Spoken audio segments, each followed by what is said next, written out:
Channel से जुड़े हुए सभी मित्रों और विद्यार्थियों का हार्दिक आभार। हम पढ़ रहे हैं स्वर संधि।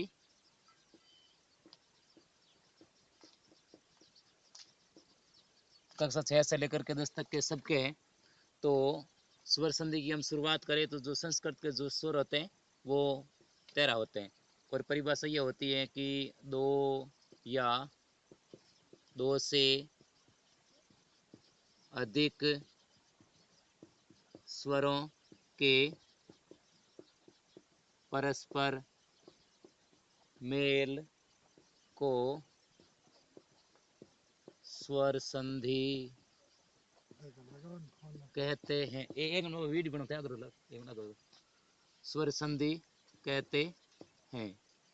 अब देखिए इसमें जो प्रकार है, जो पहला है वो दीर्घ संधि है। अय प्रेम प्रेम बेटे फोन लगा। दीर्घ संधि अथे खन नाग बाबू खन बोलो मत। दीर्घ संधि।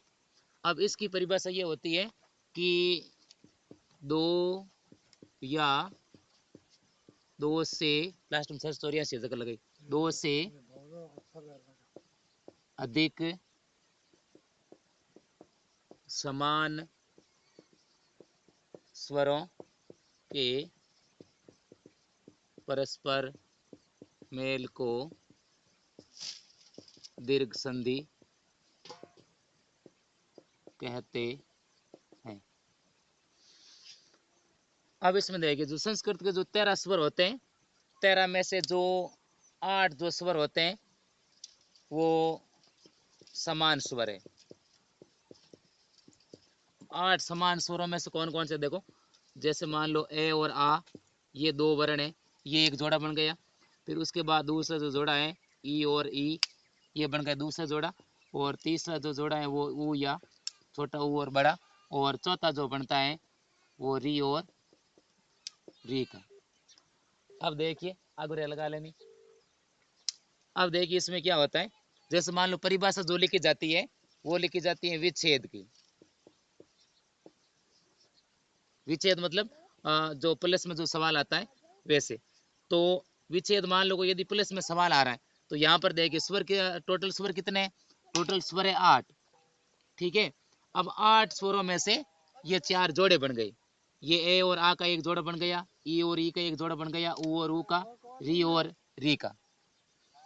अब इसमें ये मतलब होता है कि यदि मान लो प्लस से पहले ए आता है मान लीजिए, तो प्लस के बाद क्या होता है, या तो ए आना चाहिए या फिर आ आना चाहिए, ऐसे होता है नियम।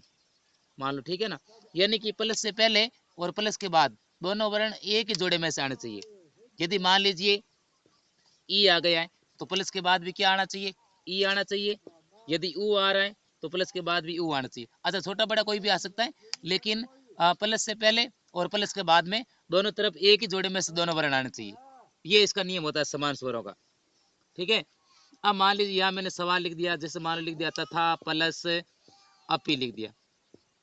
अब सवाल करने का सही तरीका क्या होता है, अब पहले शब्द के अंत में कौन सा वर्ण है, या मतलब प्लस से पहले कौन सा वर्ण है और प्लस के बाद कौन सा तुरंत। तो जैसे प्लस यहाँ पर है तो प्लस से पहले हम वर्ण निकालते हैं तो यहाँ पर क्या होता है आ है, और प्लस के बाद तुरंत बाद क्या है ए। अब जैसे आ और ए आ गया तो दोनों तरफ स्वर आ गए, तो आप चले कि इस प्रकार कौन सा हो रहा है, स्वर संधि है। फिर आप उसमें से प्रकारों में जाते हो कि इसमें से कौन सा प्रकार है। ठीक है। जैसे मान लो आ और ए आ गया, दोनों वर्ण एक ही जोड़े में से आ गए, तो आपको पता लग गया कि दोनों समान स्वर आ रहे हैं, संधि कौन सी हो रही है, ये दीर्घ संधि हो रही है। ठीक है। इसी प्रकार से यहाँ मैंने मान लिख दिया वहां कपि प्लस इस। फिर वही सवाल करने का तरीका, यहाँ से वर्ण निकालने के, प्लस से पहले कौन सा वर्ण है ई है, और प्लस के बाद कौन सा वर्ण है, प्लस के बाद भी ई है, यानी कि दोनों तरफ ई और ई आ गए। मतलब समान स्वर बराबर संधि कौन सी होती है, दीर्घ संधि होती है। तो आज आपको ये याद रखना है कि जहां पर समान स्वर आ रहे हैं, अब समान स्वर कितने हैं, वर्ण तो वैसे टोटल 8 है, लेकिन 8 वर्णों में से 4 जोड़े बनते हैं।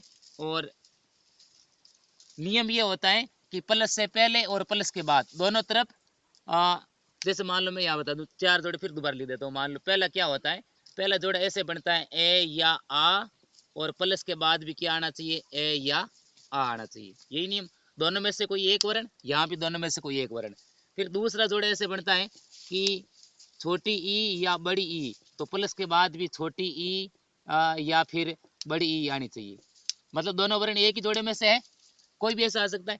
अच्छा, तीसरा ऐसे बनता है कि यदि ऊ आ रहा है छोटा या बड़ा, तो प्लस के बाद भी छोटा या ये दोनों ऊ आ गए ना, तो फिर दोनों में से कोई एक वर्ण। और चौथी जो स्थिति बनती है वो री की, यदि प्लस से पहले री आ रहा है तो प्लस के बाद भी री आना चाहिए। अब इसमें छोटे बड़े दोनों आ रहे हैं, दोनों है, लेकिन यहाँ पर जो आ रहे हैं वो दोनों छोटे आ रहे हैं। ठीक है, अब परिभाषा मैंने आपको कहा था, परिभाषा किसकी लिखी जाती है? परिभाषा लिखी जाती है इस विच्छेद की। विच्छेद मतलब प्लस वाला सवाल। अब यहाँ मैंने मान लो सवाल में उदाहरण दे देता हूँ, पितृ प्लस ऋणम लिखा हुआ है। सवाल करने का सही तरीका क्या है? प्लस से पहले कौन सा वर्ण है आप उसको बाहर निकालिए। तो यहाँ से हम निकालते हैं, तो प्लस से पहले क्या है? री है। प्लस के बाद क्या है? री। अब री प्लस री समान स्वर आ गए, संधि कौन सी हो गई? दीर्घ संधि हो गई। और जब यहाँ से ये वर्ण बाहर निकल गए, ये मतलब दोनों वर्ण बाहर निकल गए, और दोनों वर्ण बाहर निकलने के बाद यहाँ पर जो स्वर बनता है वो बड़ा स्वर बनता है। जैसे ए और आ होते हैं, तो इनका क्या बनेगा? आ बनेगा, और आ की मात्रा लगती है। इसमें क्या बनेगा? बड़ी ई और बड़ी ई की मात्रा लगेगी। इसमें बराबर क्या बनता है? बड़ा ऊ, तो बड़े ऊ की मात्रा लगेगी। इसमें बनता है बड़ी री, और ये बड़ी री की मात्रा। जब हम इसको शब्द को जोड़ रहे हैं तो री प्लस री बाहर निकल के बराबर बड़ी री बन गई। तो यहाँ पर हमें री की बड़ी मात्रा कैसे है? वो ऐसे है। तो यहाँ पर जो शब्द बनेगा वो ऐसा आएगा, पितृणम, ऐसे। यहाँ मैंने लिख दिया, मान लो महा प्लस आवास। फिर वही प्लस से पहले कौन सा वर्ण है? यहाँ हमने लिख दिया कि प्लस से पहले क्या है? महा, आ गया। प्लस से पहले क्या है? ए। आ प्लस ए बराबर क्या बनता है? आ। यानी कि आप एक लाइन में समझिए कि दोनों में से कौन सा वर्ण आया हुआ है, और बाद में भी दोनों में से कोई आया हुआ है। चाहे ए प्लस ए है तो भी आ बनेगा, आ प्लस आ है तो भी आ बनेगा। यानी छोटा बड़ा कोई भी हो, बराबर जब दोनों वर्ण आपस में मिलते हैं तो वापस आगे जाकर वो बड़ा वर्ण बनता है। ठीक है, तो दोबारा मैं एक बार फिर से रिपीट कर दूं। हम आज पढ़ रहे थे स्वर संधि। जो पहला प्रकार था वो दीर्घ संधि। उसकी परिभाषा ये थी कि दो समान स्वरों के परस्पर मिलने से जो परिवर्तन आता है उसे हम दीर्घ संधि कहते हैं। यदि शॉर्ट परिभाषा कहे तो दो समान स्वरों के परस्पर मेल को हम दीर्घ संधि कहते हैं। फिर आगे ये होता है कि स्वर चाहे छोटा हो या बड़ा, जब दोनों आपस में मिलते हैं तो बराबर बड़ा वर्ण ही बनता है, और आगे क्या लगती है? उसकी मात्रा लगती है। तो आपको ये ध्यान रखना है, समान स्वर 8 है, 8 स्वरों के 4 जोड़े बनते हैं। ए और आ का एक जोड़ा है, ई और ई का, उ और ऊ का, और री और री का। और जब प्लस से पहले वाला वर्ण और प्लस के बाद वाला वर्ण, हम दोनों वर्णों को बाहर निकाल करके जब उसमें तीसरा वर्ण बनाते हैं तो वो कौन सा वर्ण बनता है? बड़ा वर्ण बनता है। और वापस जब जोड़ते हैं तो हमें उसकी मात्रा लगानी पड़ती है। जैसे पहले जोड़े में से आ बन रहा है तो आ की मात्रा आएगी, दूसरे में से ई बन रहा है तो ई की मात्रा आएगी, चौथे में ऊ आ रहा है तो ऊ की मात्रा, पांचवें में री आ रहा है, नहीं सॉरी चौथे में री आ रहा है तो री में री की मात्रा। तो इस भाग को हम आगे पढ़ेंगे। और थोड़ा लाइव आ रहे थे, थोड़ा वीडियो का सेटअप सही नहीं हुआ, इस वजह से लाइव कैंसिल करना पड़ेगा।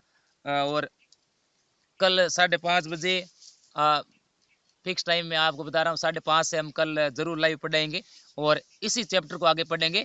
और आज से कंटिन्यू क्लास, लाइव क्लास ही पढ़ाएंगे। और जो भी इच्छुक विद्यार्थी है पढ़ने को, वो 5:30 बजे लाइव से जुड़ सकता है। और किसी भी कोई समस्या आ रही है तो समस्या का समाधान भी तुरंत होगा। आप कमेंट करके बता सकते हैं समझ में कहाँ नहीं आया, कौन सी चीज़ पीछे रह गई है।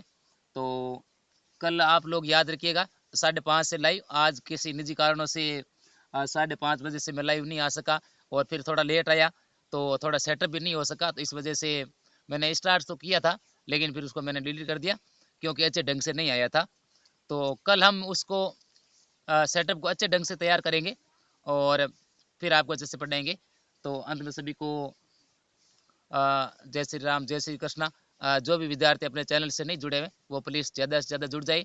और फेसबुक पर अपना पेज बना हुआ है हिंदी संस्कृत क्लासेज, आप उसे भी ज़रूर जुड़ जाइए। वहाँ भी संस्कृत और हिंदी से संबंधित वीडियो आने वाले हैं। तो अंत में सभी को जय श्री राम, वंदे मातरम।